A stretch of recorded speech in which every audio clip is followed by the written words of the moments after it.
Tuhan yang Maha Besar bagaimana mungkin dia dikutuk? Contohnya yang ada di Galatia 3:13. Nah, yang pertama saya menggunakan akal untuk saya berpikir, lalu saya membaca Bible itu sendiri. Nah, ketika saya mendalami Bible itu, bukan iman saya semakin kuat, justru iman saya itu semakin lemah, semakin goncang lah, boleh dikatakan iman saya semakin goncang gitu ya. Karena di dalam Bible itu sendiri banyak sekali ayat-ayatnya yang kontradiksi, yang sangat tidak masuk di akal saya. Nah, dan saya perlu ketahui teman-teman semua yang penonton di bawah, bukan karena saya menikah jadi mualaf, bukan. Karena saya sendiri yang memikirkan, menggunakan akal sehat saya untuk berpikir. Jadi sehingga saya jadi mualaf. Dan yang saya katakan lagi, saya dulu memang saya takut ya, saya menikah di Kristen itu karena apa? Di dalam Bibelnya itu nggak masuk di akal ketika kita membaca Bibel itu. Apalagi mohon maaf ini ya, ada kata-katanya yang jorok-jorok. Nah, saya berpikir ketika saya menikah masih di Kristen, otomatis keturunan saya jadi Kristen. Sedangkan ajaran ini tidak masuk di akalku, ya kan? Jadi saya nggak mau saya menikah. Nah, setelah saya mualaf, alhamdulillah saya ketemu suami saya memang Islam juga, maka sempurnalah hidup saya, keturunan saya jadi Islam. Alhamdulillahirabbil alamin. Terima kasih sudah kasih saya kesempatan untuk bicara. Silakan Bunda, nanti saya kalau ditanya lagi mau sampaikan sama si Zuma ya, boleh ya? Belum ada izin Bang Heron, belum jadi ada. Begini, beliau ada tamu.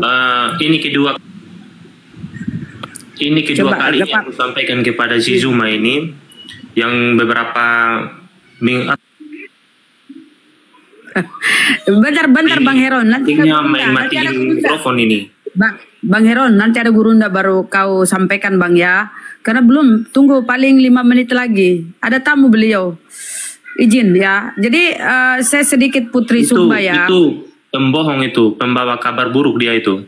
Ya nanti dikasih bukti ya. Saudaranya di Sumba ada pendeta ya, masih ada pendeta saudaranya ya Mbak Putri. Ya.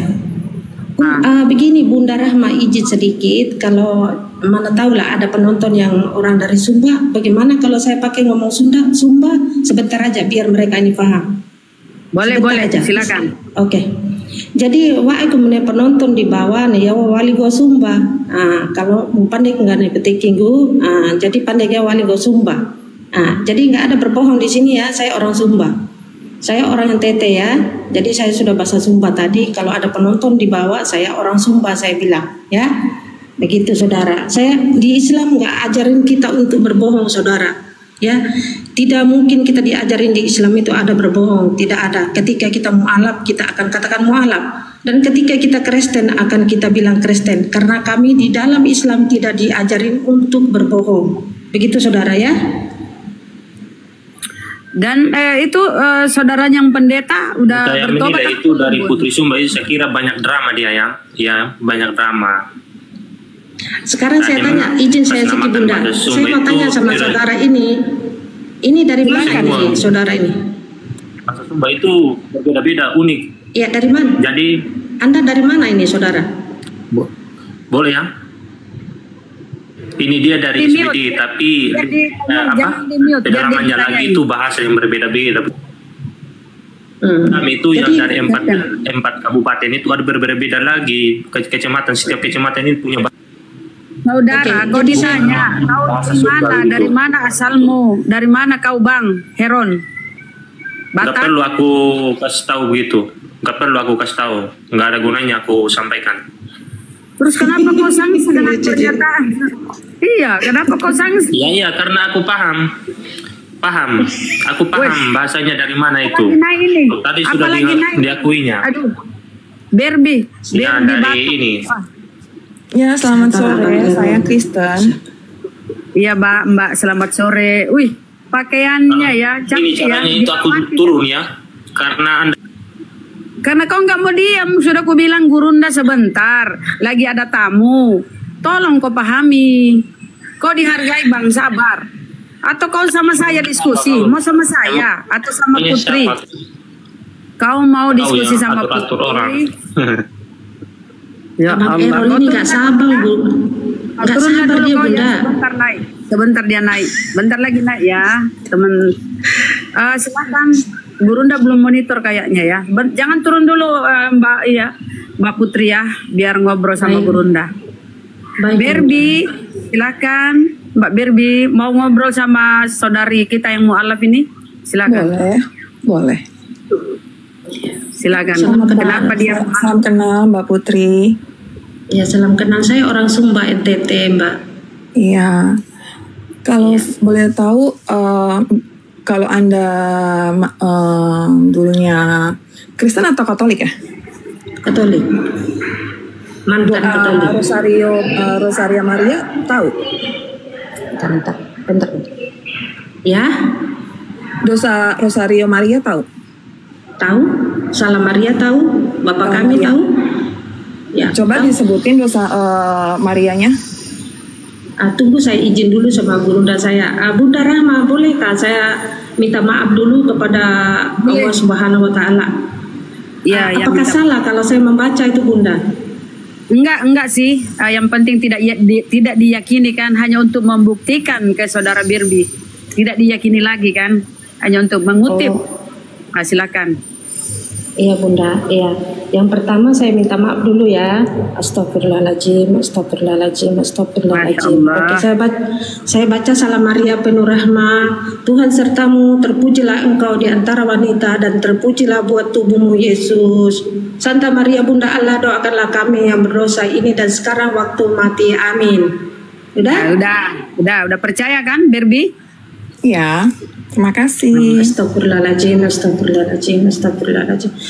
an la ilaha illallah. Asyhadu anna Muhammad. Kalau kitab Taurat ada apa aja Mbak Putri? Udah tadi itu dibacakan, kok kenapa nih? Silakan diskusi aja. Oh ya, tadi kan Mbak Putri bilang kalau misalnya nikah, Mbak Putri kan kalau menikah secara Kristen, bilangnya tadi nggak masuk di akal. Enggak tuh, kenapa? Takutnya kenapa? Iya, takut. Kenapa, Mbak? Saya langsung aja begini ya. Boleh. Apa namanya? Berbi, apa namanya, Bunda? Berbi. Okay. Ya, Berbi. Berbi. Begini, Mbak, saya langsung aja ya. Ini mohon maaf ya. Karena saya ketemu ayat di Amsal 7:18. Dan yang kedua di Yeskiel 23. Dari 22-23. Itu yang saya takut, dan banyak lagi. Begitu, saudara. Isinya apa, Mbak? Saya menghargai penonton ya, karena kan itu ayat bagaimana Bunda Rahma, saya baca ya. Bacain, nggak apa-apa. Dia ragu nih, ternyata dia ragu. Nggak apa-apa. Istighfar sebentar, istighfar. Gak apa-apa. Astagfirullahaladzim. Apa dia aja yang buka terus dia baca aja apa Bunda Rahma? Boleh. Saya sudah kasih ayat kan. Saya ketemu ayat di Amsal 7:18-19 gitu. Lalu di Yeskiel 23. Itu yang saya ketemu, makanya saya mengatakan saya takut ketika saya menikah masih di Kristen, karena ajaran ini nggak masuk di akal kita. Contohnya ini, Yesus tidak pernah mengaku dirinya Tuhan tapi dikatakan Tuhan. Karena Yesus di Matius 11:25, kalau memang Yesus ini Tuhan di Matius 11:25, kenapa Yesus mengatakan aku bersyukur kepadamu ya Bapa, Tuhan langit dan bumi. Berarti Tuhan langit dan bumi, kata Yesus, itulah Bapa, bukanlah Yesus itu sendiri. Loh, kemana Bunda? Kok sudah turun? Mana dia naik lagi? Mbak siapa tadi? Mbak Berbi, kepental kali. Naik lagi Mbak Berbi. Itulah mereka ya. Dia nggak tahu isi Bibelnya. Dia mesti buka dulu. Ngeri kali isinya ya. Astagfirullahaladzim. Ini kan persambalan kan, persandalan kan. Iya. Dan boleh saya mengatakan di sini bahwa di dalam Bibel mereka, karena Kristen-Kristen ini, saudara saya ini takut membaca Bibelnya. Amsal berapa tadi? Saya udah mau buka, udah di Amsal 7:18. Oh, dia buka data netizen. Netizen bilang dia mau merungkat. Aduh, netizen jahat deh. Sabarlah, netizen di bawah, sabarlah, kesian itu. Mungkin dia buka data mungkin. Kalau nggak Bunda Rahma, kalau nggak bisa dia tuh. Biar dia tahu. Selama ini nggak tahu dia. Biar dia lihat. Oh, gimana sih saya mau ngomong di mute terus apa nggak dengar si Amsal? Ya Allah, Bun. Kalau kamu ke perpustakaan nggak kedengaran suara Mbak Cantik. Iya, jadi tidak ada Amsal 7 ayat 16 itu tentang perkawinan. 18. Amsal 18, Mbak. Ya Allah, bermodal kayak jadi debater. Beli HP, jangan. Aduh, ya Allah. Amsal 7:18, Mbak Barbie. Yeskiel 23. Itu tentang masih kurang. Itu biasanya kalau Amsal, kalau kamu baca konteks dari awal sampai akhir, konklusinya itu bagian bawahnya. Jadi selalu dia ada perumpamaan, sama seperti karena orang Israel itu selalu memakai perumpamaan, bahasa puisi, sama seperti Al-Quran. Coba dalam dibaca Al-Quran enggak? Dibaca dulu lah, Mbak. Coba baca Mbak. Kalau saya baca out, suara saya masih kebaca nggak ini? Kalau saya keluar dari aplikasi. Oh, gitu ya. Oke. Di mana ya? Aku yang buka ya. Atau tunggu saya baca. Tanganku lagi bekerja ini, Bunda. Mohon maaf, tanganku kerja. Iya lagi. Betul. Tapi Mbak, ada di Malaysia saya.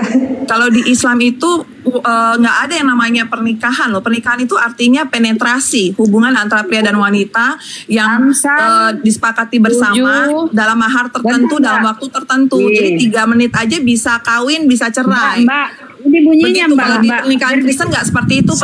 Di perkawinan orang Kristen itu sekali dan seumur hidup. Kalau Anda takut sama pernikahan sekali dan seumur hidup, kayaknya agak aneh ya. Sabar, Mbak. Seperti itu ya. Sabar ya. Baca logikanya gitu loh. Kalau pernikahan Kristen itu lebih suci, karena kalau pernikahan Kristen itu emang kamu kan kita mau baca dulu. Iya, dibacakan dulu. Kalau nanti kita ke pernikahan nanti setelah dibacakan Amsal dulu supaya nggak bilangin saya memframing gitu loh, kabur lagi. Aduh, parah kan. Naik lagi. Kalau kita ke pernikahan, Bunda Rahma, kalau pergi ke pernikahan tambah mencret nanti. Saya bertanya di Bible ada nggak cara-cara menikah? Kalau di Islam jelas ada cara-caranya untuk menikah itu sendiri. Nah, ketika akhir balik perempuan itu, ataupun dikatakan ketika perempuan itu datang bulan, maka bolehlah dia menikah. Itu cara di Islam, ada cara-cara semua, ada saksi 3 orang. Nah, kalau saya tanya di Kristen itu ada nggak cara-cara menikah di dalam Bible itu? Justru nanti mencret lagi tuh kalau saya ke situ nanti. Jadi benar. Masya Allah ya. Jadi teman-teman, bila kalian mempergunakan akal, insya Allah akan mendapatkan kebenaran. Mbak Putri Sumba ini, ya, dia pergunakan akalnya. Coba ceritakan ketika bergereja sebelum mualaf, coba apa dimarahi sama kakaknya atau pendetanya? Coba dikisahkan dulu. Oke, yang pertama Bunda. Oke, yang pertama saya tanya sama romo saya, karena di Katolik itu dipanggil romo ya. Kalau di lain itu dipanggil pendeta gitu ya. Nah, saya menanyakan satu ayat di Yohanes 17 nomor 3. Saya tanyakan sama Bapak Pendeta saya untuk menjelaskan ayat itu. Karena ayat itu kata Yesus, Yohanes 17 nomor 3. Inilah hidup yang kekal itu, bahwa mereka mengenal Engkau satu-satunya Tuhan yang benar, dan mengenal Yesus Kristus yang telah Engkau utus. Itu perkataan di Yohanes 17 nomor 3. Ketika saya tanya pendeta saya, jelaskan ayat itu, tolong jelaskan apa maksudnya di situ. Nah, ketika saya bertanya, Bapak Pendeta saya bilang jangan dibahas itu, jangan ditanya-tanya ayat itu, imani aja, asalkan kamu percaya Yesus itu Tuhan, maka dosamu sudah ditebus katanya. Lah, ini kok tambah gabrul ini. Masa buat jahat bagaimana dengan percayanya Yesus itu Tuhan, dosamu sudah ditebus? Kan tambah aneh saya berpikirnya. Kita yang berbuat dosa, bagaimana mungkin dikatakan itu Yesus yang menanggung dosa, Tuhan itu yang menanggung dosa? Bagaimana itu, kan nggak masuk di akal gitu loh. Jadi yang Yang kedua, saya kabur masa pengakuan dosa setahun sekali itu. Ada pengakuan dosa di dalam Katolik itu sendiri ya, pengakuan dosa kepada Romo. Nah, kenapa saya kabur? Saya bertanya nih, Bapak Romo, kenapa kita ini mengaku dosa kepada manusia? Bukankah lebih baik kita mengaku dosa kepada Tuhan langsung? Apakah Bapak Romo ini bisa menghapus dosa saya? Saya bilang. Lalu diam katanya, jangan tanya itu lagi katanya. Lalu saya bertanya lagi, Bapak Romo, siapa yang ampuni dosa Bapak Romo ini? Saya kan minta ampun mengaku dosa kepada Romo. Lalu yang menghapus dosa Romo itu siapa? Saya tanya. Lah di situ saya dibentak, jangan ditanya-tanya lagi gitu kan? Jadi saya diam lah. Nah ketika saya tanya, karena Yesus ini ketika memasuki bait Allah, Yesus membasuh muka, membasuh tangan, baru memasuki bait Allah. Nah, apakah kita Kristen ini mengikuti Yesus? Gitu saya tanya. Karena kan katakan pengikut Yesus gitu kan, tapi kenapa nggak diikutin apa perkataan Yesus? Justru apa yang dikatakan oleh Yesus sangat bertolak belakang dengan apa yang Kristen lakukan hari ini, tidak sejalan dengan perkataan Yesus itu sendiri. Nah itu yang saya tanya Bunda, tapi saya selalu dimarahin. Imani aja katanya, gak pernah dijelaskan itu. Begitu Bunda. Jadi ketika di masih Katolik, ketika dia berdoa, ketika Bunda berdoa, apa yang terbayang tuh? Di depannya ada salib, terbayang apa ketika berdoa? Oh di Katolik itu kami selalu berdoa di bawah patung Bunda Maria. Karena di Sumba itu di gereja saya besar sekali patung Bunda Maria itu. Jadi kami sering bakar lilin di patung Bunda Maria itu berdoa di situ. Nah ketika berdoa itu saya berpikir, ini kok patungnya besar sekali, patungnya nggak bisa apa-apa patung ini, tapi kok disembah-sembah gitu kan? Nah di situ saya berpikir gitu. Lalu saya ada perintah hukum Taurat, 10 perintah hukum Taurat, gitu kan? Di situ jelas-jelas dilarang untuk berbuat menyembah berhala, ya kan? Terima kasih Bu Putri. Assalamualaikum warahmatullahi wabarakatuh. Gurunda, mohon maaf. Assalamualaikum warahmatullahi wabarakatuh. Silakan. Terima kasih. Saya mau menanggapi masalah pernikahan tadi, bisa nggak? Bentar dulu Oten. Gurunda, Putri ini seorang mualaf dari NTT. Alhamdulillah, Masya Allah. Ya, dia tadi berdiskusi dengan Oten tapi kabur Otennya. Silakan. Ingin menyapa Gurunda katanya Mbak Putri. Bunda, silakan. Ya, Masya Allah. Ya, Assalamualaikum Gurunda. Saya sedikit itu ya. Terima kasih gurunda-gurundaku semuanya, karena dengan adanya apologet seperti ini kami jadi cerdas. Jadi memanggil kami untuk membaca Bible itu, karena adanya diskusi kami selalu menonton. Masya Allah, mudah-mudahan dipermudahkan segala urusannya, diberikan kesehatan sekeluarganya. Amin ya rabbal alamin. Amin. Ya, terima kasih Gurunda. Makasih. Jadi Bun itu keponakannya yang sering berdiskusi dengan Bunda, itu keponakan yang Kristen, bagaimana perkembangannya? Udah sering nyimak? Masih juga Bunda, tapi saya mau tarik ke TikTok, nggak mau, tetap aja masih diskusi melewati WhatsApp. Tapi mereka ini masih sekolah, masih terikat kepada orang tua mereka, karena mereka kan ada yang kuliah, tapi mereka sudah sangat meragukan karena mereka banyak menonton room diskusi ini.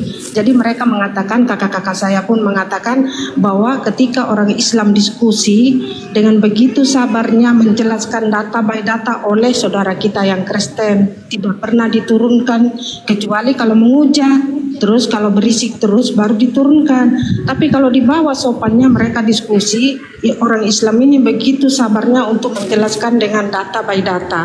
Tapi berbeda dengan room sebelah sana katanya. Jadi ya insya Allah ya, mudah-mudahan mereka itu kembali kepada fitrahnya. Amin ya rabbal alamin. Amin ya rabbal alamin. Karena kakaknya pendeta Gurunda.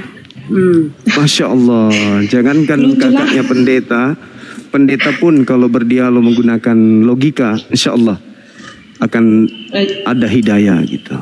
Insya Allah Gurunda, itulah harapan saya satu-satunya Gurunda, agar mereka semua kembali ke fitrahnya sama seperti saya.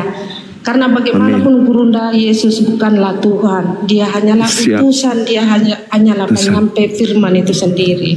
Mas. Iya, benar. Kalau yang mereka sembah itu manusia anak Maria itu masih bagus. Tapi faktanya anak Maria ketika di akhir zaman nanti pun tidak mengenal mereka ini. Berarti yang mereka sembah itu adalah pure Kristus yang datang kepada Paulus itu berbeda dengan yang mereka sembah. Ya, berbeda dengan yang datang kepada Bani Israel. Iya, betul. Gitu. Jadi abang sedikit lagi karena Bunda Rahma sudah kenal saya, abang Juma, Gurunda. Jadi kakak saya itu Bunda Rahma sekarang itu Bibelnya disembunyikan karena saya menyuruh dia membaca Bibel itu sendiri. Pada akhirnya dia sembunyikan Bibel itu, gak boleh lagi dibaca oleh anak-anaknya. Bagi Gurunda, apakah satu kebaikan atau bagaimana itu Gurunda? Disembunyikan semua Bibelnya, gak boleh dibaca oleh anak-anaknya. Sebenarnya ada dua keadaan. Yang pertama ketika disembunyikan maka apa yang ada di dalam isi Bible itu tidak bisa diurai oleh anak-anak kita. Jadi yang disuapi ke mereka hanya doktrin yang justru itu tidak memberikan kekuatan apa-apa dibandingkan dengan isi Bible itu sendiri. Kedua, keadaan yang kedua, apabila dia disembunyikan, mereka aman dari berita-berita pencabulan masa lampau. Pencabulan yang tidak manusiawi seperti Lut, seperti Nabi Ayub dan seterusnya. Bagaimana diceritakan seorang wanita bersaudara adik kakak memperkosa ayah kandung sendiri, itu sesuatu yang tidak cocok untuk anak-anak. Itu nggak bagus untuk dibaca untuk anak-anak. Seperti itu, saudariku Putri. Iya. Insya Allah ya Allah, mudah-mudahan mereka kembali ya. Saya akan tidak akan adanya saya capek-capek juga, nggak ada capeknya saya diskusi melewati WhatsApp Gurunda. Walaupun kadang-kadang kepalaku sakit, dikasih ayat tapi mutar tapi nggak pernah menyerah saya Gurunda. Allah, ya begitulah. Kita ini agama jihad, kita memang jihad dan jihad kita itu di situ. Saya dulu pernah berdebat dengan kebetulan adik ipar saya itu kan mu'alaf tuh. Beliau dari keluarga orang-orang taat juga di agamanya. Waktu itu saya didatangkan oleh adik kandung dari adik ipar saya. Terus berdebat. Awalnya dia merasa di atas karena maksudnya dia kan anak Tuhan. Jadi percaya diri ngomong. Dia lupa kalau Bang Suma itu lebih paham Bible daripada dia. Endingnya setelah berjam-jam kami berdiskusi, dia emosi, dia menangis, pingin teriak. Kesimpulannya dia katakan apa? Apapun yang terjadi, kesalahan apapun yang ada di agamaku, yang pasti aku mati di dalam Yesus Kristus. Jadi Bang Suma tidak bisa menghalangi saya. Saya bilang, saya nggak menghalangi, cuman kamu jangan halangi akalmu. Tapi dia bilang, tidak, saya akan mati dalam keadaan Kristen bersama dengan Yesusku. Jadi nggak perlu lagi ada debat, nggak mau lagi debat. Kita keluarga tapi nggak boleh lagi debat. Saya mati dalam Yesus, ya sudah. Jadi kami selalu ketemu, tapi nggak ada lagi diskusi karena dia sudah termakan oleh doktrin padang gurun. Begitu, saudari Putri. Iya, mantap Gurunda. Ya. Jadi sedikit satu lagi Gurunda. Siap. Abang saya yang pendeta ini, saya sudah ceritakan sama Bunda Rahma. Abang saya ini sudah tahu kebenaran Gurunda. Tapi karena perpuluhan itu dia bertahan di situ. Maka saya katakan, apa perpuluhan itu bukan itu yang kamu bawa ketika kamu mati nanti. Yang kamu meninggal nanti, satu-satunya dosa yang tidak bisa diampuni oleh Allah Subhanahu wa Ta'ala hanyalah dosa syirik. Dosa syirik itu apa? Ketika kamu menduakan Tuhan, itu yang sebenarnya. Bukan harta yang kamu bawa ketika kamu mati nanti, hanyalah amal kebaikanmu. Saya mengatakan seperti itu Gurunda. Terima kasih. Mohon maaf Gurunda. Jadi kalau ada pendeta yang masih menjalankan perpuluhan, berarti mereka masih mengharapkan kebenaran dari hukum Taurat. Karena perpuluhan itu adanya di Ulangan 18. Nah, kalau masih mengharapkan ada kebenaran di hukum Taurat dengan mempraktikkan perpuluhan, kata Paulus di dalam Galatia 2 nomor 21, Galatia 5 nomor 4, jika engkau mengharapkan ada kebenaran dalam hukum Taurat, maka sia-sialah kematian Kristus. Engkau akan lepas dari kasih karunia Tuhan jika engkau masih mengharapkan ada kebenaran di dalam hukum Taurat. Berarti kalau masih mengharapkan perpuluhan, dengan kata lain ya Yesus Kristus harus dilepaskan karena sia-sia. Itu dalil. Itu dalil. Jadi ya seperti jemaat. Kan dikatakan oleh Paulus, jangan lagi kamu mau diperhamba. Sebab kamu ini bukan lagi hamba, kamu ini adalah anak. Berarti jemaat tidak boleh bayar perpuluhan dong. Karena perpuluhan itu adalah kewajiban dari 11 suku Bani Israel untuk menyerahkan sumbangsi 1/10 dari rezeki mereka tiap bulan ke suku Lewi. Sedangkan di Indonesia nggak ada suku Lewi, pastor bukan suku Lewi, pendeta bukan suku Lewi, dan gereja bukanlah bait suci. Gereja bukan sinagoge, gereja bukan mikdas, gereja tempatnya orang menyembah makhluk bernama Kristus.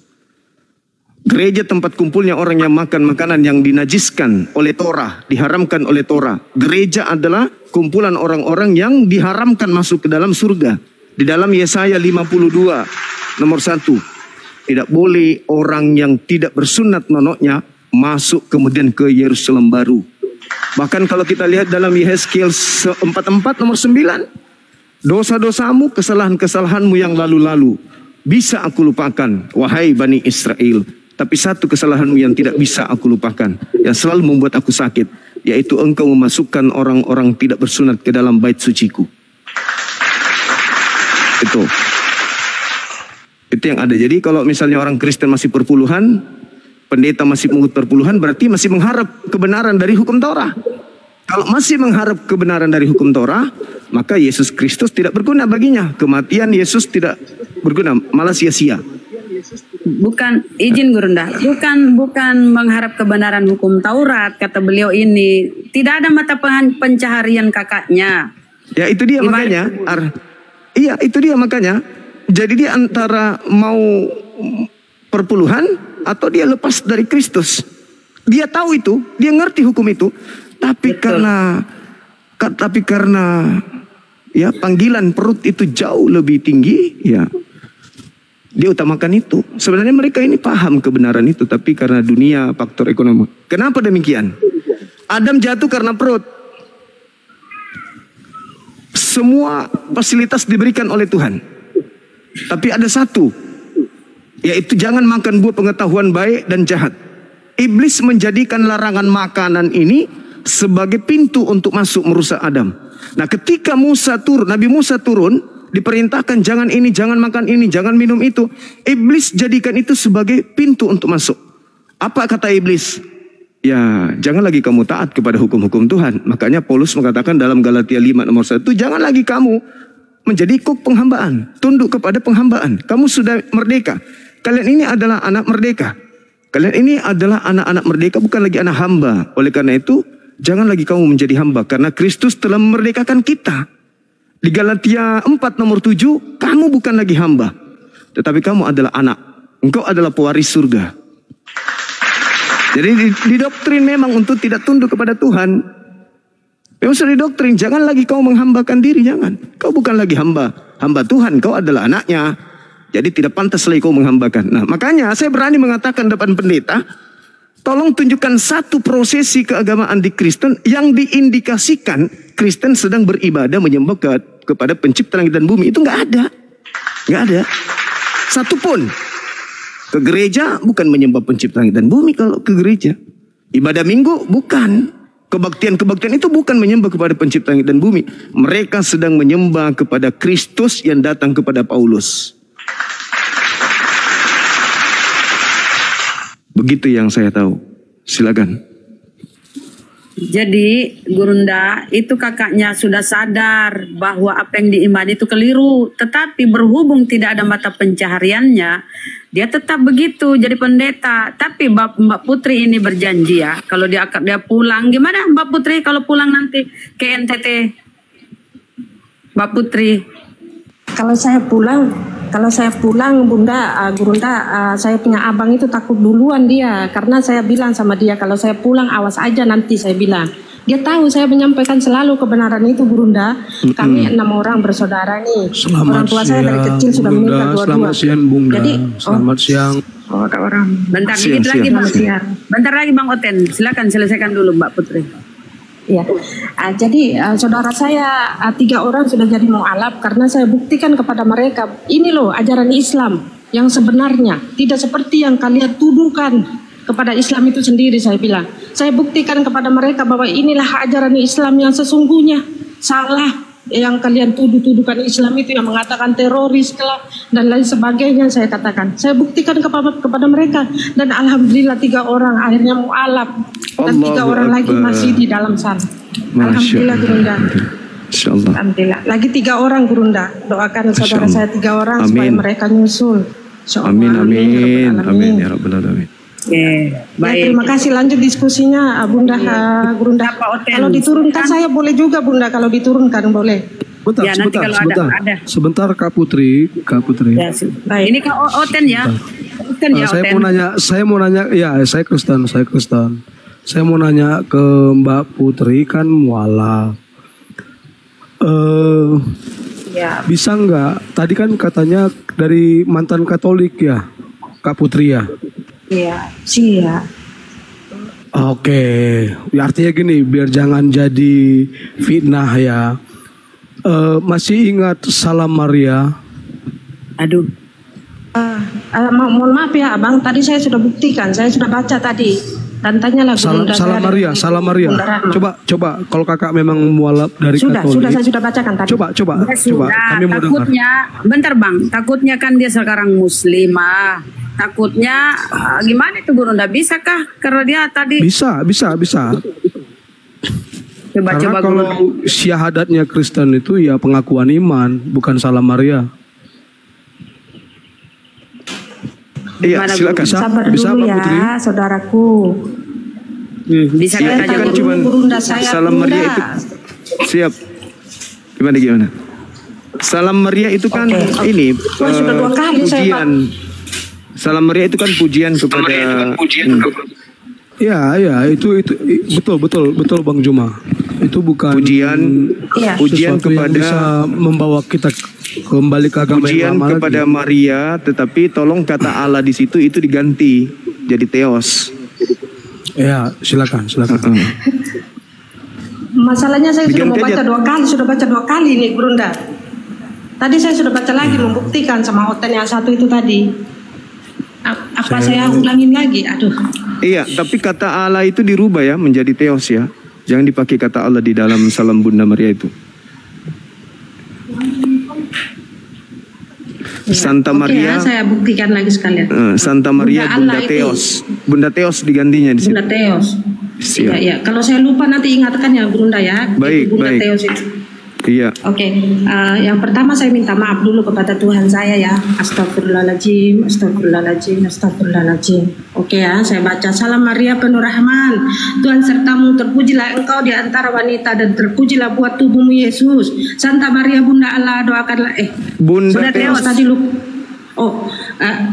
Saya jadi lupa ini. Doakanlah kami. Saya ulangin ya. Iya. Bunda Theos itu saya lupa Gurunda. Doakanlah kami yang berdosa ini dan sekarang waktu mati, amin. Udah. Ya, itu aja. Udah ya. Udah cukup itu.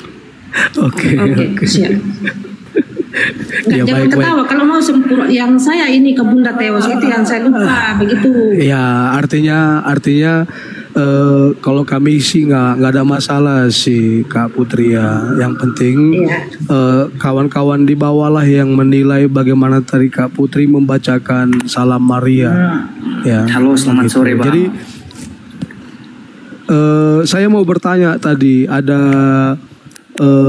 pembahasan dari Bunda Rahma tentang bagaimana Islam menceritakan atau mengatur hukum-hukum pernikahan. Itu tadi ya Bunda Rahma ya.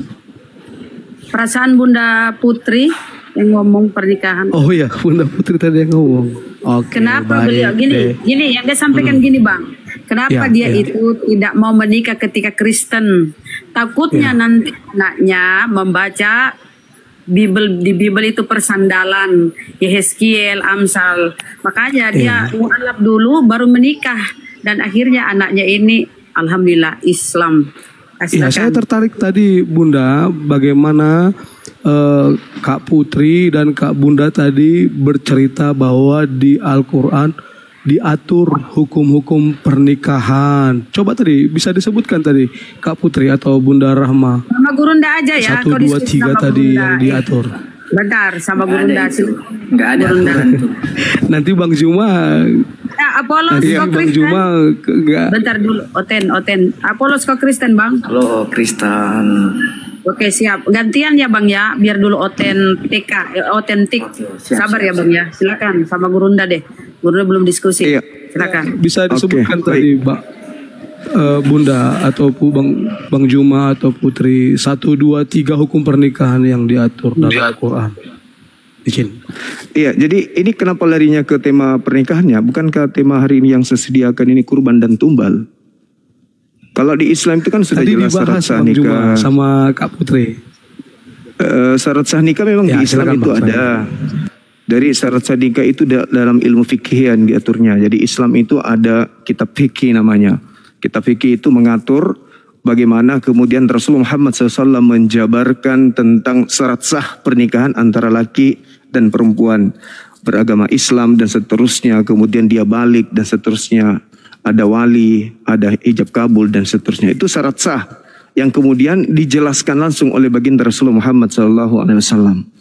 Jadi Nabi Muhammad sebagai utusan Tuhan itu diutus untuk menjabarkan isi Al-Quran. Seperti Al-Quran surah Ar-Rum ayat 21. Nah, Nabi Muhammad inilah yang kemudian yang diperintahkan untuk menjelaskan. Maka Nabi yang diperintahkan kepada seluruh manusia, fattabi'uni, untuk mengikut kepada beliau, maka beliau yang menjelaskan syarat sah nikah tersebut. Itu di Islam. Jadi Allah menjelaskan tentang hukum utama. Penjabaran hukum utama ini dijelaskan oleh Nabiullah Rasulullah Muhammad SAW. Maka ini yang disebut as-sunnah. Jadi tidak semua hukum dalam Islam itu adanya di dalam Al-Quran. Tapi dijelaskan kemudian di dalam as-sunnah atau hadits. Begitu saudara. Nah sedangkan kalau berbicara mengenai pernikahan di Islam ini tidak ada. Berarti izin Bang Juma. Gimana? Bang Juma, izin sebentar Bang. Iya. Berarti tadi menurut penjelasan Abang bahwa hukum pernikahan itu diatur di fikih ya Bang? Iya, betul. Fikih, ilmu fikih. Ya, itu artinya secara eksplisit di Quran nggak terlalu jelas tuh ya Bang? Ya, enggak, begini. Di Al-Quran itu sudah jelas, cuman uraiannya itu Nabi Muhammad yang menguraikan hukum-hukumnya. Ya. Karena tidak semua manusia itu mengerti tentang kalam Allah. Perkataan pencipta langit dan bumi itu hanya bisa dipahami secara mutlak oleh utusan, duta, rasul. Bukan orang lain. Maka Rasulullah menjelaskan uraiannya. Nah, penjelasan inilah yang kemudian tadi Kak Putri kan Bang? Gimana? Saya rasa kan Bang, tadi Kak Putri mengatakan bahwa di Quran itu diatur semua. Saya rasa sudah memang lengkap. Sebenarnya Al-Quran itu mengatur segalanya, diatur oleh Al-Quran. Lalu kemudian isi Al-Quran itu diuraikan. Jadi Al-Quran itu seibarat bangunan yang utuh, lengkap semuanya. Tetapi kemudian dijelaskan ini pintunya terbuat dari kayu, dia punya engsel, dia punya kunci, ada kacanya dan seterusnya. Kemudian ini dindingnya diuraikan, dindingnya itu terbuat dari pasir, semen, batu merah, terus kemudian paling bawah namanya pondasi. Pondasi itu ada batu dan seterusnya. Ke atas lagi ada plafon, di atas plafon ada atap. Sebelah sini ada namanya jendela. Itu bangunan, Al-Quran itu bangunan, hadits itu menguraikan bangunan tersebut. Itulah Islam. Islam itu begitu. Jadi Allah memberikan Al-Quran, yang menjelaskan Al-Quran itu adalah wakilnya. Makanya dikatakan dalam Al-Quran, bil bayyinati waz zubur wa anzalna ilaika dzikr litubayyana lin-nasi ma nuzila ilaihim wa la'allahum yatafakkarun. Aku turunkan kepadamu Al-Quran agar engkau menjelaskan isi Al-Quran ini kepada seluruh manusia apa yang harus mereka kerjakan. Maka yang menjelaskan kemudian isi Al-Quran itu adalah Nabi Muhammad. Nah, uraiannya inilah yang disebut hadits. Begitu, saudara. Maksud saya gini tadi Bang, karena tadi ada. Sebentar. Saya rasa sudah lengkap ya, saudara ya, penjelasan Gurunda ya. Saya rasa sudah lengkap. Kembali ke tema. Tadi itu yang membawa itu alasan putri mualaf. Sebentar Bunda. Ya, ini tema kita. Udah lengkap tadi penjelasannya. Kalau kau nggak nangkep, berarti memang otakmu error Bang. Sekarang judul dialog kita kurban PS tumbal. Tadi yang membawa itu Mbak Putri. Maksudnya gini loh Bunda. Tadi kan dibanding-bandingkan Quran dengan Bible kan gitu.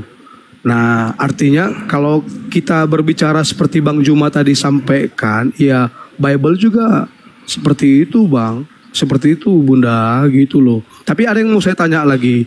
Tadi tentang syarat hukum pernikahan itu yang saya tangkap dari penjelasan Bang Juma, di Quran itu sebenarnya nggak dijelaskan secara eksplisit. Salah satunya ada di Al-Quran surah An-Nisa. Ya, Bang Juma? Salah satunya dijelaskan dalam surah An-Nisa ayat 4 misalnya. Berbicara mengenai syarat sahnya itu diantaranya adalah mas kawin. Itu jelas itu Bang. Diterangkan dalam Al-Quran. Wa'atun nisa. Jadi ketika kemudian dikatakan berikanlah mas kawin kepada seorang perempuan sadukatihinna, maka mas kawinnya itu diatur kemudian karena sudah ada perintah. Lalu yang menarik di Islam ini, ketika berbicara mengenai hukum kekerabatan dalam pernikahan, Islam itu dianjurkan cukup satu istri, fawahidah. Tapi kalau di Kristen itu tidak ada aturan cukup satu istri, itu nggak ada. Dalilnya Anda cari sampai manapun itu tidak akan Anda temukan. Di Islam itu jelas, kamu boleh menikah lebih dari 1, 2, 3, maksimal 4. Apabila kamu bisa adil. Namun kata Allah, kamu tidak akan bisa adil, maka cukup fawahidah, maka cukup 1. Hanya di Islam ada perintahnya cukup 1. Kalau di Kristen tidak ada perintah cukup 1. Nggak ada. Saya sudah lama mengkaji Bible, saya tidak pernah temukan ada dalil cukup 1 istri. Itu nggak ada Bang. Syarat nikah setelah haid ada Bang di Quran? Nggak bisa nikah kalau tadi juga haid dijelaskan begitu. Iya memang nggak bisa. Iya oke. Makasih Bang. Iya. Kalau sementara ya itu ya artinya gini Bang. Artinya gini Bang. Di dalam Quran itu kan nggak dijelaskan secara eksplisit kan Bang? Iya, maka Rasulullah yang menjelaskan itu. Karena beliau adalah wakil Tuhan. Seperti itu saudara. Bisa kembali ke tema. Terima kasih Bang. Mantap penjelasannya Bang. Siap. Silakan Bang. Iya, ini yang menarik tema kita ini sebenarnya. Karena pembeda antara agama langit dan agama bumi itu di situ. Kalau di Islam dan juga Yahudi, begitu juga Nasrani, kurban itu tujuannya untuk mendekatkan diri kita kepada Allah. Tidak ada kemudian kurban itu selain daripada hewan. Jadi orang Yahudi diajarkan dalam Imamat 1 nomor 2. Dan umat Islam diajarkan di dalam Al-Quran surah Al-Hajj ayat 34 dan juga Al-Kautsar, ya, fasalli li rabbika wanhar, maka berkurbanlah. Kurbannya adalah hewan. Al-Hajj juga adalah hewan. Imamat 1 nomor 2 juga hewan. Tapi yang rancu di Kristen justru kurbannya itu adalah manusia, bahkan katanya Tuhan. Nah ini pola yang ada di Kristen ini itu diambil dan diatur dari mana kaidah ini? Kok Yahudi mengajarkan korbannya hewan, Nasrani korbannya hewan, tapi kok Kristen justru korbannya ini adalah manusia yang konon adalah Tuhannya sendiri. Bahkan kalau kita lihat di dalam kitabnya orang Kristen di Ibrani, ya Ibrani 9 nomor 28, di situ ada kata prospero. Jadi ketika ada kata prospero di sana, itu artinya dipersembahkan. Bahasa kita ditumbalkan. Maka akan muncul pertanyaan besar, Yesus ini ditumbalkan untuk siapa? Dipersembahkan kepada siapa gitu. Karena Tuhan pencipta langit dan bumi, Ulangan 18:21, dia tidak mau. Dia tidak mau kemudian menerima tumbal berupa manusia. Itu ajaran Dewa Molok katanya. Bahkan di dalam Kejadian Keluaran 23 nomor 7 nomor 8, jangan kau persembahkan, jangan kau bunuh, jangan kau korbankan orang yang benar. Jangan kau korbankan, jangan kau bunuh orang yang tidak bersalah. Nah, sedangkan Kristen, Yesus dijadikan sebagai tumbal, dalam hal ini kurban penebus dosa, karena dikatakan Yesus itu adalah suci. Kalau suci berarti dia orang benar. Perintahnya jangan kau bunuh. Tapi kok sekarang pembunuhan terhadap orang benar ini justru dirangkul oleh orang Kristen dan dijadikan sebagai solusi untuk keselamatan.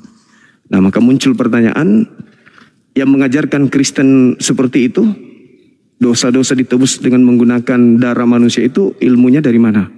Mungkin bisa dijelaskan, Bang.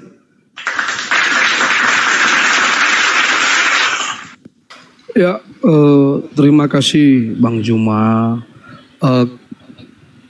Kalau saya lihat temanya kurban versus tumbal, jelas dua-duanya dalam iman Kristen tuh nggak masuk, Bang. Nggak ada. Ya. Nggak ada dalam iman Kristen yang percaya dengan tumbal, dan tidak ada dalam iman Kristen yang percaya dengan kurban. Gitu. Tapi kalau abang bertanya sama orang Yahudi, mungkin mereka akan menunjuk kurban. Tapi kalau kami Kristen nggak akan pernah merujuk kepada apapun ini, baik kurban atau tumbal. Demikian, Bang. Tapi kalau Anda melihat Yohanes 11, Bang. Yohanes 11 itu di data nomor 47, 48, 49, 50. Yesus itu dipersembahkan. Yesus itu dikorbankan, ditumbalkan. Dia menjadi tumbal bagi orang Yahudi. Yohanes 11, ya, Yohanes 11 nomor 47, 48, 49 sampai 50. 51, 52, 53 endingnya. Maka mulai pada hari itu juga mereka bersepakat untuk membunuh, untuk mempersembahkan Yesus. Seperti itu, Bang. Silakan Anda baca.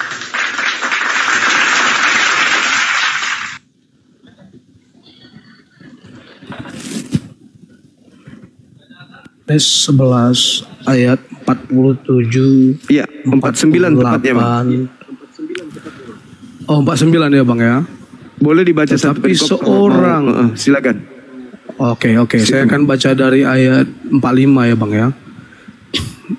Banyak di antara orang-orang Yahudi yang datang melawat Maria dan menyaksikan sendiri apa yang telah dibuat Yesus, percaya kepadanya. Tetapi ada yang pergi kepada orang-orang Farisi dan menceritakan kepada mereka apa yang telah dibuat Yesus itu. Lalu imam-imam kepala dan orang-orang Farisi memanggil mahkamah agama untuk berkumpul, dan mereka berkata, apakah yang harus kita buat? Sebab orang itu membuat banyak mujizat. Ya, ini mujizat yang baru dilakukan, membangkitkan Lazarus yang sudah mati selama 4 hari ya, Bang yang. Iya. Apabila kita biarkan dia, maka semua orang akan percaya kepadanya, dan orang-orang Roma akan datang dan akan merampas tempat suci kita serta bangsa kita.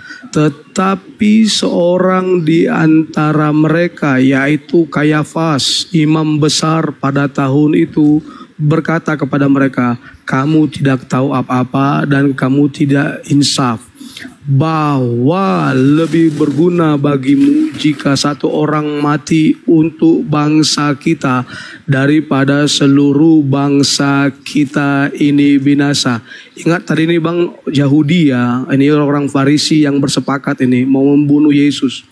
Hal itu dikatakannya bukan dari dirinya sendiri, tetapi sebagai imam besar Yahudi pada tahun itu, ia bernubuat bahwa Yesus akan mati untuk bangsa itu.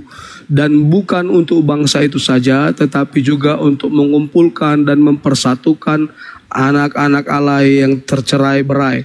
Mulai dari hari itu mereka sepakat untuk membunuh dia. Karena itu Yesus tidak tampil lagi di muka umum di antara orang-orang Yahudi. Ia berangkat dari situ ke daerah dekat padang gurun ke sebuah kota yang bernama Efraim, dan di situ ia tinggal bersama-sama murid-muridnya. Pada waktu itu hari raya Paskah, orang Yahudi sudah dekat dan banyak orang dari negeri itu berangkat ke Yerusalem menyucikan diri sebelum Paskah itu. Mereka mencari Yesus dan sambil berdiri di dalam bait Allah, mereka berkata seorang kepada yang lain, "Bagaimana pendapatmu? Akan datang jugakah ia ke pesta?" Sementara itu imam-imam kepala dan orang-orang Farisi telah memberikan perintah supaya setiap orang yang tahu di mana dia berada memberitahukannya agar mereka menangkap dia. Gitu Bang. Iya. Jadi betul tadi yang saya bilang, kalau Yahudi Abang tanya, mereka pasti setuju dengan kurban. Enggak, Yahudi ingin menumbalkan Yesus demi bangsa mereka, agar bangsa mereka dan tempat suci mereka itu tidak dirampas oleh orang Roma. Itu Bang. Enggak, mereka ingin masalahnya Bang, nggak ada kata-kata tumbal di situ Bang. Kalau tumbal itu kan persembahan. Gak ada kata-kata tumbal di situ. Kalau persembahan itu kan tumbal. Ya, tadi kan sudah kita bacakan Bang. Oh, itu bahasa Indonesia kan ya? Enggak. Tadi kan di dalam ayat. Oke, enggak. Gini Bang, Kita kontekstual ya Bang ya. Ya silakan Bang Ujwa, Iya. Jadi ketika orang-orang Yahudi ingin menyelamatkan bangsa mereka dari rampasan orang-orang Roma, apa yang mereka lakukan? Mereka mempersembahkan Yesus. Kalau mempersembahkan Yesus kan berarti menumbalkan. Itu bahasa kita. Dan lagi-lagi di dalam Ibrani 6 nomor 28 kan jelas di situ. Ibrani 9 ya. Ibrani 9 nomor 28. Di situ ada kata prospero. Prospero itu dipersembahkan. Persembahan berarti ya ditumbalkan. Karena tumbal itu adalah sebagai upah kepada yang bisa membinasakan. Menurut konsep yang mempersembahkan persembahan. Misalnya nih, ada orang percaya kepada jin gunung. Jin gunungnya ini atau hantu gunung ini minta supaya kampung mereka itu tidak tercemar atau tidak dihancurkan oleh penyakit yang menular. Maka di antara mereka ada tua-tua yang kemudian didatangi oleh penunggu gunung ini dan mengatakan, "Berikan kepadaku, persembahkan kepadaku anak manusia, supaya penyakit ini saya cabut dari perkampunganmu." Maka mereka mempersembahkan. Nah itu namanya tumbal. Meskipun tidak dikatakan tumbal, tetapi karena untuk membayar supaya tidak mendatangkan bahaya, ya itu tumbal namanya. Gitu saudara. Jadi Yesus ini ya tumbal untuk kemudian orang-orang Yahudi tidak merampas tempat suci mereka dan tidak merampas bangsa Yahudi. Orang Romanya tidak merampas kemudian orang-orang Yahudi punya tempat suci dan bangsa. Nah, sedangkan kalau kita membaca seperti yang Anda baca sendiri, Yohanes 11 nomor 45 sampai 57 ini, ternyata tuan rumah ingin membunuh Yesus karena faktor ekonomi sosial. Bukan karena tumbal dosa, tetapi tumbal untuk bangsa. Dan tumbal pun itu hanya untuk menyelamatkan bangsa mereka, bukan untuk menyelamatkan dunia. Setelah muncul Kristen, barulah ada doktrin tumbal untuk dosa dunia. Makanya saudara Kristen itu kelelahan, kecapean mencari data ketika diminta, mana bukti kalau manusia itu diwarisi dosa dari Adam? Mana dalilnya di kitabnya orang Yahudi?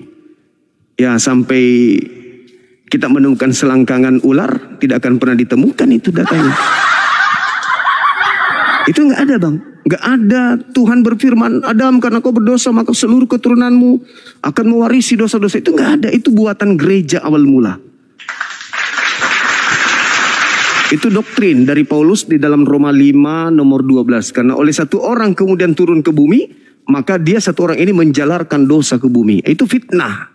Fitnah terbesar yang dilakukan oleh Kristus padang gurun, yang datang kepada Paulus, membisikkan Paulus untuk melakukan fitnah besar-besaran terhadap kakek kita sebagai manusia pertama. Nah, ini Kristen harus melek. Oh, ternyata tidak ada dalil kalau ada dosa diwariskan Adam. Ternyata selama ini hanya ada bohong waris, bukan dosa waris. Tapi bohong yang diwariskan turun-temurun sudah 2000 tahun. 2000 tahun kalian menipu generasi berikutnya dengan mengatakan Yesus datang untuk nebus dosa kita yang diakibatkan oleh nenek kita Adam. Itu fitnah. Itu fitnah terbesar yang dilakukan oleh setan yang kalian aminkan. Tidak ada dalil, Bung.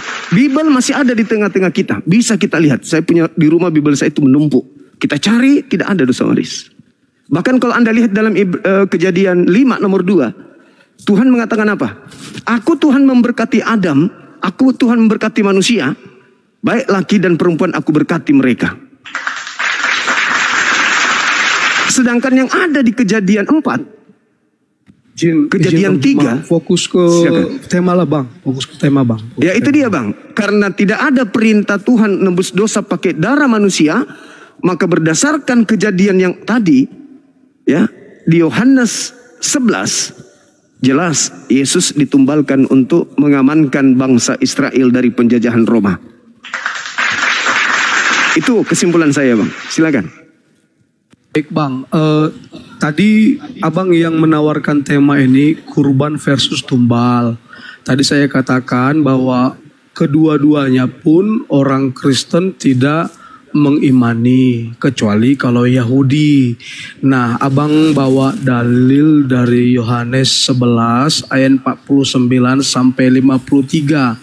Dan tadi Abang sudah izinkan saya untuk membaca satu perikop. Terima kasih Bang Juma. Tapi saya tidak menemukan dalam Yohanes 11 ayat 49 sampai 53 itu kata-kata ditumbalkan atau dikurbankan gitu Bang. Atau Abang punya ayat yang lain untuk memperkuat tema Abang pada saat ini? Iya, saudara. Kalau Anda melihat di dalam Galatia 3 nomor 13, Kristus telah menebus Kristen dari kutuk hukum Taurat dengan jalan menjadi kutuk. Karena ada tertulis terkutuklah dia orang yang digantung. 3:15. Galatia 3 ayat 15. Oke, silakan Bang, silakan. Iya. 13. Sebab ada tertulis terkutuklah dia yang digantung di tiang salib. Kalau kita berbicara konsep salib, menurut Tuhan yang ada di dalam kitabnya orang Yahudi, orang yang disalib itu adalah orang yang... Izin Bang. Bang Jum. Silakan. Bang Juma izin Bang. Galatia 3 ayat 15. Saudara-saudara, baiklah ku pergunakan suatu 13. Iya. Oh. Oke, sebentar ya Bang. Saya baca dulu ya Bang ya.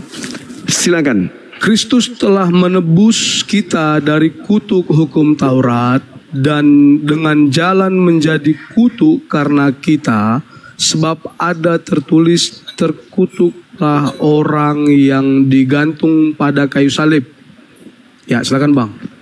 Iya, ini Paulus ada dendam apa sampai Yesus ya dikatakan terkutuk dan dia harus menanggung dosa-dosa. Kenapa dia yang harus jadi tumbal? Bukankah dalam kajian-kajian yang ada di dalam kitabnya orang Yahudi seperti Keluaran 29:14, ketika mereka melakukan dosa, perintah Tuhannya apa? Bakarlah dagingnya, sapinya dan kotorannya, itulah korban penebus dosa. Jadi yang menjadi korban penebus dosa itu adalah lembu, sapi bagi Bani Israel. Nah, sedangkan Paulus mendoktrin dengan menghinakan Yesus dengan mengatakan bahwa Kristus telah menebus Kristen dari kutuk hukum Taurat dengan jalan menjadi kutuk karena Kristen, sebab ada tertulis. Nah, ini sebab ada tertulis. Di mana tertulis? Terkutuklah orang yang digantung di tiang salib. Ternyata tertulisnya di Ulangan 21 nomor 22 dan 23. Apabila ada orang yang melakukan dosa yang sepadan dengan hukuman mati, lalu kau hukum dia, jangan kau biarkan mayatnya semalam-malaman di atas tiang. Sebab orang yang dikutuk oleh Elohim tidak boleh mayatnya menyentuh tanah yang diwariskan Tuhan kepadamu. Berarti Paulus sedang memfitnah Yesus bahwa Yesus ini adalah pelaku dosa yang sepadan dengan hukuman mati, sehingga Yesus ini dikutuk oleh Elohim. Ini kata Paulus. Sedangkan Elohim sendiri di dalam Yohanes 3 nomor 16 katanya Elohim yang berkata di situ. Katanya, inilah anakku yang kukasihi, kepadanya aku berkenan. Loh, dikasihi, loh, berkenan. Tapi kok salah dikutuk? Bang. Yohanes 3 ayat 16 bukan itu Bang. Oh salah ya. Karena begitu besar kasih Allah akan dunia, itu dia Bang. Iya, sehingga dia menganugerahkan, sehingga dia menganugerahkan anaknya yang tumbal. Iya, mengaruniakan dengan menganugerahkan itu sama. Iya, yang tumbal atau yang? Ya, oke, silakan Bang, Yang tumbal atau yang tunggal? Yang tunggal Bang, tunggal. Oh, yang tunggal berarti bukan tumbal ya? Itu catat. Ya, yang tunggal. Iya, supaya yang percaya tunggal, tidak binasa, kan gitu. Berarti Yesus ini orang yang dikasihi Tuhan. Yesus orang dikasihi. Yesus adalah karunia. Loh kok jadi Paulus katakan dia adalah orang yang mati terkutuk? Demi untuk dosa-dosa orang Roma. Ilmunya dari mana itu? Paulusnya dapat ilmu dari mana? Memfitnah Adam, mewariskan dosa. Memfitnah Yesus, dikutuk Elohim. Memfitnah Yesus, membatalkan hukum Taurat. Memfitnah Yesus, dewa yang nusul menjadi manusia. Ini Paulus ilmunya dari mana abangku? Karena ketika orang Yahudi dimintai kurban, Imamat 1 nomor 2, perintahkanlah kepada orang Israel apabila mereka hendak mempersembahkan kurban penebus dosa, maka hendaklah mereka mempersembahkan domba, kambing, sapi, lembu. Itu perintah. Bahkan Yesus mengatakan dalam Matius 8 nomor 4, perlihatkanlah dirimu kepada imam, persembahkanlah persembahan yang diperintahkan Nabi Musa kepadamu. Apa yang diperintahkan oleh Nabi Musa? Imamat 4. Apa itu? Kambing, domba, sapi, lembu. Yesus sapi enggak? Bukan. Intinya tetap di Yahudi kan Bang? Iya betul. Ya oke. Betul. Bagi Yahudi kurbannya hewan. Adapun mereka ingin membunuh Yesus bukan karena korban penebus dosa, tapi karena faktor ekonomi yang tadi. Karena faktor tidak mau bangsa mereka dirampas oleh penjajah, maka Yesus harus menjadi tumbal supaya mereka merdeka, tidak dijajah lagi oleh orang Roma. Nah, sedangkan hal ini berubah menjadi ajaran yang aneh ketika masuk di meja gereja. Tiba-tiba saja orang yang dibunuh, orang yang mengalami pencobaan dibunuh oleh Yahudi, tiba-tiba saja menjadi penebus dosa. Menebus dosa waris. Tuhan yang datang mengambil rupa manusia untuk mengasihi manusia dengan cara menebus dosa mati di atas salib. Kok tiba-tiba berubah? Padahal dalam kaidah yang ada, Yesus datang membawa hukum Taurat, di mana hukum Taurat mengajarkan menggunakan hewan untuk nebus dosa. Yesus memerintahkan menebus dosa dengan menggunakan hewan, perintah Nabi Musa. Itu yang ada. Dan Tuhan mengajarkan Imamat 1 nomor 2 agar mengorbankan hewan, binatang. Dan bahkan di dalam Ulangan 18, Tuhan murka ketika ada orang yang mempersembahkan anak manusia kepada dewa Molok. Bahkan dikatakan begini, di dalam Amsal 6 nomor 16, 6 perkara yang dibenci oleh Tuhan, bahkan 7 kekejian di dalam hatinya. Yaitu salah satunya menumpahkan darah orang yang tidak bersalah. Jadi membunuh Yesus itu adalah kekejian. Membunuh Yesus itu adalah hal yang sangat dibenci oleh Tuhan. Lalu kenapa hal yang dibenci ini tiba-tiba berubah menjadi kunci keselamatan bagi orang Roma? Merembet ke Belanda. Menurut Bang Juma, siapa yang membunuh Tuhan Yesus itu siapa? Yang membunuh Yesus itu adalah orang-orang Roma bersekongkol dengan iblis yang diprakarsai oleh orang Yahudi. Yang tadi itu bang, bukan orang Yahudi Kristen ya bang? Bukan orang Kristen ya, ini, bukan ya? Bukan orang Kristen ini korban dari orang Farisi Paulus. Makanya saya katakan tadi, bagi orang Kristen diajarkan oleh makhluk padang gurun yang ngaku Kristus yang datang kepada Paulus bahwa kematian Kristus di atas salib itu untuk menebus dosa orang-orang Kristen. Itu ajaran yang tidak pernah diajarkan sama sekali. Itu muncul di meja gereja. Bukankah itu bang merujuk ke Yohanes 3 ayat 16 tadi yang abang bilang? Loh, justru dia adalah orang dikasihi, berarti dia nggak boleh dikutuk dong. 3 ayat 16 tadi yang abang bilang, yang itu perkataan Yesus sendiri, perkataan Allah sendiri. Iya, dia orang dikasihi kan? Orang dikasihi bisa nggak dibunuh? Enggak, kata-katanya kan karena begitu besar kasih Allah akan dunia ini. Sehingga ia mengaruniakan anaknya yang tunggal. Untuk supaya mereka yang percaya kepada Yesus tidak binasa. Oke. Berarti kalau kita percaya kepada Yesus, kita tidak binasa. Sebaliknya kalau kita tidak percaya kepada Yesus, kita binasa. Jadi intinya di situ, percaya tidak binasa, tidak percaya binasa. Yesus mengajarkan ketika ditanya oleh muridnya di dalam Matius 19 nomor 12 dan seterusnya, apa kata muridnya? Wahai guru, apa yang bisa aku lakukan agar aku bisa selamat hidup kekal? Apa kata Yesus bang? Jangan membunuh. Lakukan hukum Taurat ya. Iya, berarti lakukan 10 hukum Taurat. Iya, berarti kata Yesus, boleh nggak bunuh Yesus? Nggak boleh nggak bunuh Yesus? Nggak boleh. Nggak boleh. Kalau Yesus dibunuh, iya makanya pertanyaannya, ya, bang. Itu dari Yahudi, Ini Kristen nih, ini Kristen yang kena nih, yang terakhir. Makanya jangan bunuh Yesus. Kalau Yesus dibunuh, itu melahirkan dosa atau menebus dosa? Silakan Anda jawab. Tadi saya sudah bertanya sama Bang Juma dan Bang Juma sudah menjawab bahwa yang membunuh Yesus itu Yahudi dan Roma, begitu bang ya? Iya. Jadi artinya yang tadi pertanyaan abang apa yang terakhir tadi? Saya lupa.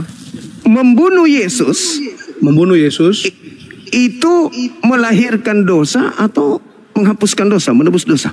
Melahirkan dosa atau menghapuskan dosa? Iya. Melahirkan dosa atau menghapuskan dosa. Dalam sudut pandang Yahudi itu melahirkan dosa. Dalam sudut pandang kekristenan, yaitu menghapus dosa. Nah, sudut pandang Kristen ini asasnya dari mana? Sudut pandang Kristen ini asasnya dari karena begitu besar kasih Allah akan dunia ini, sehingga ia mengaruniakan anaknya yang tunggal. Anaknya ini untuk anaknya ini orang benar, dia mengaruniakan anaknya untuk dibunuh. Ya, mengaruniakan anaknya yang tunggal, ya banyak hal bang. Ya, termasuk kan dia punya visi dan punya misi dari surga turun ke dunia, datang ke dunia untuk dibunuh. Banyak. Enggak, ini untuk, yang kita bahas tumbal untuk ini. Dilahirkan, untuk menjadi tumbal, untuk dibunuh. Untuk mengajar, untuk kalau menyatakan itu jelas. Siapa Allah. Kembali kepada tema bang. Dan bagaimana surga. Kembali kepada mati karena dia manusia dan ya, untuk dibunuh dan naik ke surga. Untuk dibunuh, mati. Untuk dibunuh, mati pak. Untuk mati bang. Untuk dibunuh, untuk dibunuh atau gimana? Kalaupun nggak dibunuh pasti dia mati. Iya, kita semua mati, tapi kita bukan penebus. Izin ya bang. Sekarang karena gini bang. Ya, saya nggak mau terbawa opini abang karena kan tujuannya kan bukan untuk dibunuh. Tujuannya saya minta Anda yang klarifikasi. Saya hanya mengarahkan saja. Tidak ada yang perlu diklarifikasi karena tidak ada kata-kata dia untuk dibunuh di dalam Alkitab. Tapi yang Anda katakan tadi bagi Kristen itu adalah menebus dosa, itu ilmu dari mana? Atau tidak ada kata-kata untuk disengaja dibunuh, gitu bang. Saudara, tapi tadi ketika Anda membawa Yohanes 3 nomor 16 kok larinya ke bunuh? Emang di situ ada bunuh? Itu kan mengaruniakan. Kenapa larinya ke bunuh? Tadi kan pertanyaan abang kan Yesus itu mati untuk menambah dosa atau untuk menghapus dosa. Iya, bagi Kristen menghapus dosa. Iya. Nah saya tanya, itu ilmu dari mana? Membunuh orang benar adalah menghapus dosa itu. Orang Kristen, dari sudut pandang. Silakan Bang. Abang ngomong. Sudut pandang orang Kristen ini, membunuh Yesus, membunuh orang benar, membunuh karunia Tuhan, itu adalah menghapus dosa. Membunuh orang yang dilarang dibunuh oleh Tuhan, itu menurut Kristen menghapus dosa. Keluaran 23 nomor 7 nomor 8, jangan kau membunuh orang yang benar, jangan kau membunuh orang yang tidak bersalah. Masalahnya Bang, yang membunuh itu bukan orang Kristen Bang. Kan tadi justru Abang itu kan orang Yahudi dan orang Roma. Justru kan itu. Begitu Jadi, Bang. Artinya tuduhan ini harusnya Abang arahkan kepada mereka. Gitu loh. Abang sendiri yang mengatakan tadi, bagi Kristen menghapus dosa. Betul? Itu tadi pertanyaan Abang, kalau Yesus mati, apakah itu menambah dosa atau menghapus dosa? Nah, bagi Anda itu menghapus dosa. Itu menambah dosa, bagi Kristen itu menghapus dosa. Oke, bagi Tuhan. Kenapa? Melalui kematiannya, dia turun ke dalam dunia orang mati untuk menyelesaikan semua upah dosa. Oke, itu menurut Kristen. Sekarang menurut Yahudi itu menghasilkan dosa. Menurut Kristen itu menghapuskan dosa. Menurut Tuhan Elohim, membunuh Yesus adalah gak ada kata-kata membunuh Yesus. Tuhan Elohim gak ada membunuh Yesus. Makanya saya bertanya saudara, pembunuhan terhadap Yesus bagi Yahudi, Bang Juma, abang terlalu kata membunuh. Saya memang butuh diskusi sama orang yang punya intelektual tinggi. Kalau lemah IQ-nya susah saya Bang. Apalagi saya orang yang mengikuti narasi Abang dari tadi. Iya, tapi tidak semua orang bisa berdiskusi dengan Bang Suma, tapi tidak semua orang bisa mengimbangi tingkat intelijensi yang ada. Kenapa saya mengatakan saya di bawah intelijensi Abang pun nggak apa-apa. Yang bukan pasti itu, saya hanya mengikuti narasi. Masalahnya Anda berdiskusi kayak ular. Gantian dulu. Anda kayak ular berdiskusi, saudaraku. Anda persis ular ketika Anda berdiskusi. Ketika Anda berhadapan, Anda sudah lari dari tema, Bang. Saya tidak lari dari tema loh. Saya mengatakan bagi Yahudi itu adalah melahirkan dosa. Bagi Kristen Anda akui itu menghapus dosa. Dua keadaan yang berbeda. Maka muncul pertanyaan saya. Bagi Tuhan, apakah membunuh Yesus itu melahirkan dosa atau menghapuskan dosa? Itulah pertanyaan saya. Masalahnya Bang, semua dalil yang Abang tunjukkan tadi tinggal dijawab Bang, tidak merujuk sama sekali dengan tema Bang. Gitu loh Bang. Yesus ini orang benar. Yesus ini adalah karunia. Yesus ini orang dikasihi. Dia orang benar. Dia adalah jalan, kebenaran dan hidup. Permasalahannya Tuhan mengatakan. Atau saya yang bertanya sama Bang, bisa Bang? Saya yang bertanya. Selesaikan ini dulu Bang. Menurut Abang Yesus itu dikurbankan atau ditumbalkan? Dua-duanya. Ya, silakan Bang. Apa alasannya Bang bilang itu? Dua-duanya. Oke, baik. Ketika kemudian orang-orang Yahudi seperti yang kita baca tadi, Yohanes 11 nomor 45 sampai nomor 57. Untuk supaya bangsa mereka tidak dirampas oleh orang Roma, maka mereka butuh penebus. Mereka butuh korban. Mereka butuh tumbal. Siapa yang mereka tumbalkan? Yesus. Penebus apa kurban apa tumbal Bang? Dua-duanya Bang. Dua-duanya Bang. Penebus. Oke, tiga-tiganya kalau gitu. Apalagi? Pembebas juga boleh. Berarti penebus dari apa menurut Abang? Penebus dari tekanan orang Roma. Oke, lanjut Bang. Pembebasan dari jajahan orang Roma. Tumbal supaya mereka tidak dijajah oleh Roma. Korban supaya orang Roma tidak merampas bangsa mereka. Semua kena. Begitu juga di Kristen. Kristen bagi Yesus bagi Kristen adalah korban. Dan juga tumbal. Sekaligus persembahan. Semuanya kena. Contoh. Ada dalilnya Bang. Ada dalilnya. Coba Yohanes 2. 1 Yohanes 2 nomor 1. Anak-anak di mana Yesus jadi kurban, jadi tumbal bagi orang Kristen? Coba tunjukkan Bang. Astagfirullahaladzim. Saya tadi sudah katakan kepada saudara Ibrani 9 nomor 28. Di situ ada kata prospero. Prospero itu dipersembahkan.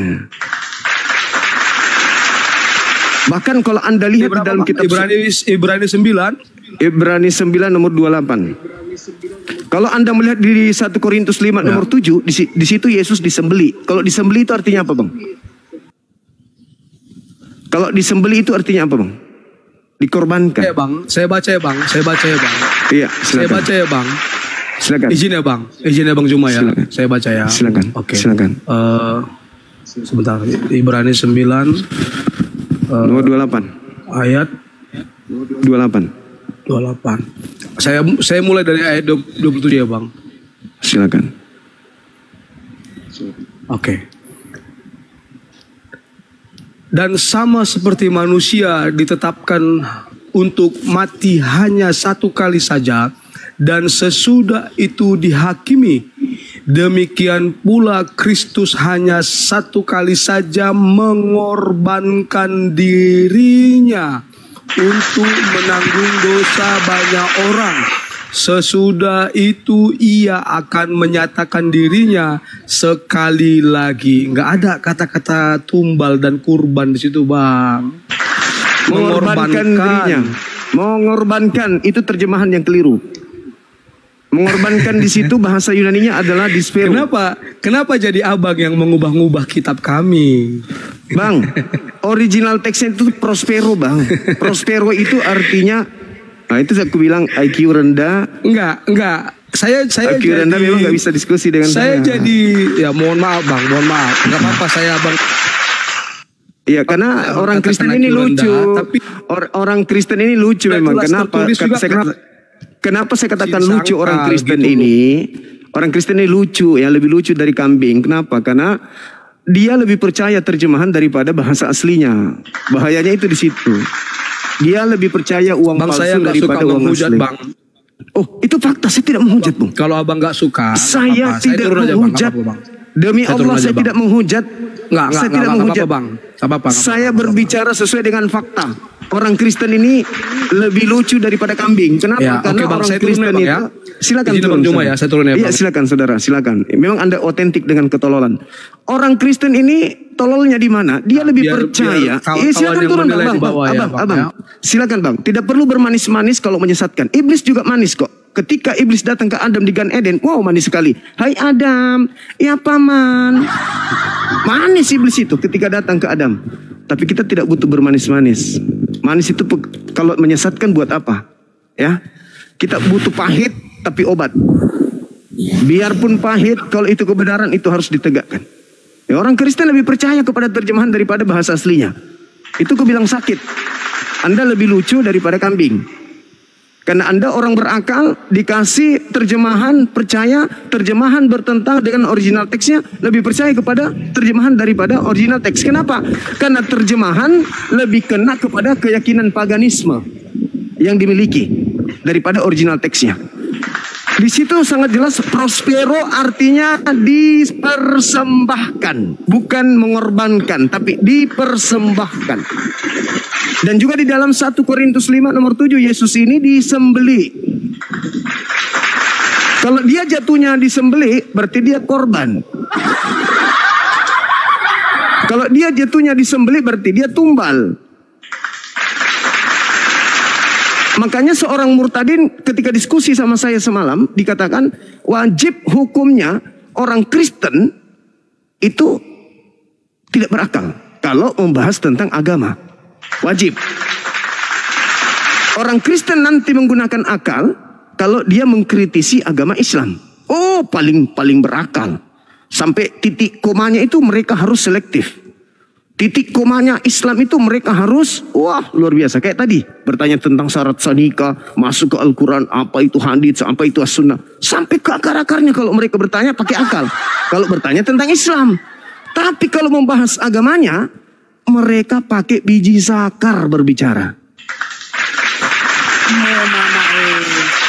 Iya, itu fakta. Biji sakar ternyata biji sakar ya kalian. Biji sakar. Ya. Iya. Keren.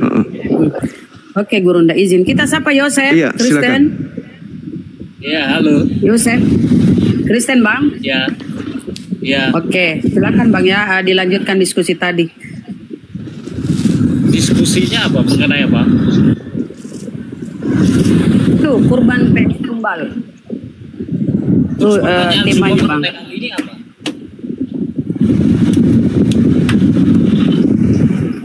Suaranya Coba apa itu Bang? Coba kenapa kau berisik kali Bang? Kau di mana? Hujan mungkin. Coba bergeser sedikit Bang, biar nggak noise. Pertanyaan Zuma tadi mengenai apa? Persembahan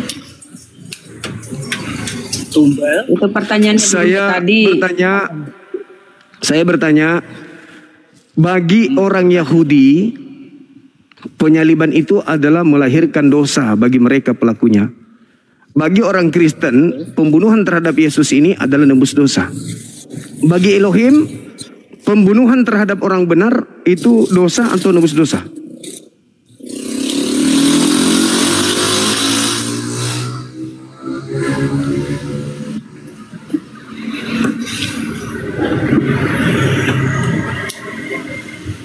Bagi orang Kristen dan bagi orang Yahudi, apa bedanya di situ?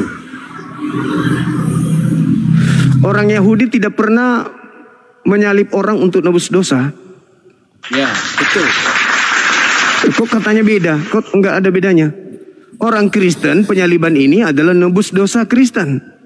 Sedangkan orang Yahudi percaya nggak penyaliban? Ya percayalah. Masa tidak percaya? Percaya dari mana? Dalilnya dari mana? Ulangan 21, 22, 23.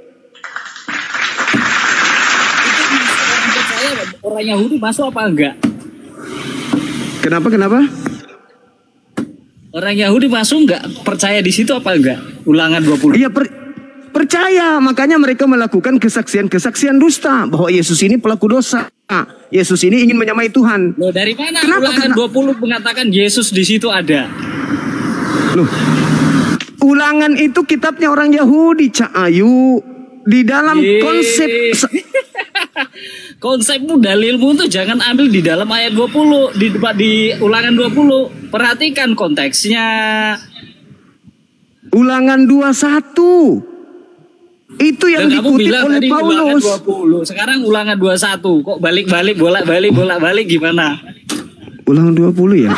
Saya salah berarti. Ulangan 21. Ayo, salah. Dalilmu kok salah, ngomong apa sih? Saya ralat, bukan ulangan 20, ulangan 21. Ayo. Nomor 22 sampai 23. Ya itu dalilnya. Ulangan 21, nomor 22, 23. Iya, bicara apa mengenai di situ di dalam ulangan 21? Ternyata Anda mau belajar sama saya. Kalau masih belajar jangan songong. Loh, kalau masih status belajar jangan. Saya sudah paham konteksnya ulangan 21 apa? Ya sudah. Di situ ulangan 21, 22, 23 itu membahas tentang orang yang dikutuk Tuhan atau orang yang diberkati Tuhan. Saya menjadi pertanyaannya, di situ di mana konteksnya di ulangan 21 pada zaman itu. Udah. Kalau Anda nggak sanggup silakan turun. Saya hanya ingin berdiskusi dengan orang yang bodoh. Kalau Kristen pasti bodoh. Pasti bodoh kalau orang Kristen. Membahas agamanya ya, pasti bodoh. Tapi sebodoh-bodohnya Kristen yang saya butuhkan adalah mereka yang tidak sombong dengan kebodohannya. Kalau sudah bodoh, goblok, tolol, bahlul, tapi sombong, di Islam itu ada yang kayak gitu. Anda kalau bodoh-bodoh aja, tapi buka diri untuk nerima ilmu. Jangan sombong. Anda pura-pura lidah seakan-akan Anda paham ulangan 21. Begitu ditanya, Anda pandai memainkan kata-kata. Ingat Bang, saya ini ahli psikologi. Saya bisa mengerti tentang orang yang kepepet, orang yang menyembunyikan kelemahan dengan memutar lidah. Saya ini pakar psikologi. Saya seorang pendidik. Jadi jangan Anda memutar lidah di depan saya. Oke? Kalau Anda bodoh-bodoh aja. Jangan sok cantik, jangan sok pintar. Gak bagus Bang. Gak bagus orang sok pintar itu, tapi bodoh, bahlul. Ulangan 21 nomor 22, 23 itu adalah tatanan terhadap hukum Tuhan yang berlaku bagi orang yang dikutuk oleh Tuhan. Pantas enggak Yesus didudukkan di situ? Pikir pakai ini. Pantas enggak Yesus yang adalah orang yang dikasihi, yang menjadi karunia bagi Bani Israel, duduk sebagai orang yang dikutuk oleh Elohim itu sendiri? Pantas nggak? Kalau Anda mengatakan pantas, wajarlah Anda menjadi Kristen. Karena itu tadi, Kristen wajib bodoh dalam beragama.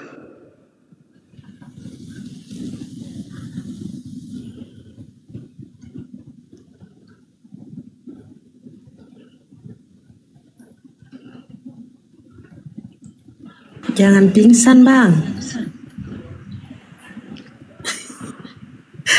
Mic-nya kok saya dimatikan? Cuma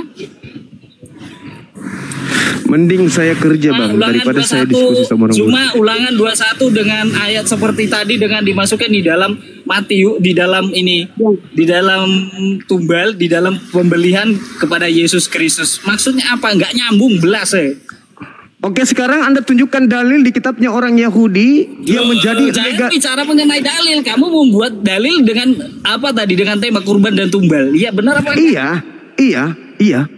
Orang-orang Yahudi diajarkan mengorbankan binatang, hewan, kambing, domba, sapi, lembu. Dari mana Kristen mengajarkan kemudian yang menjadi korban itu adalah manusia? Siapa yang ngajarin Kristen? Korban nebus dosa manusia itu yang ngajarin Kristen siapa? Kasih saya dalil. Silakan.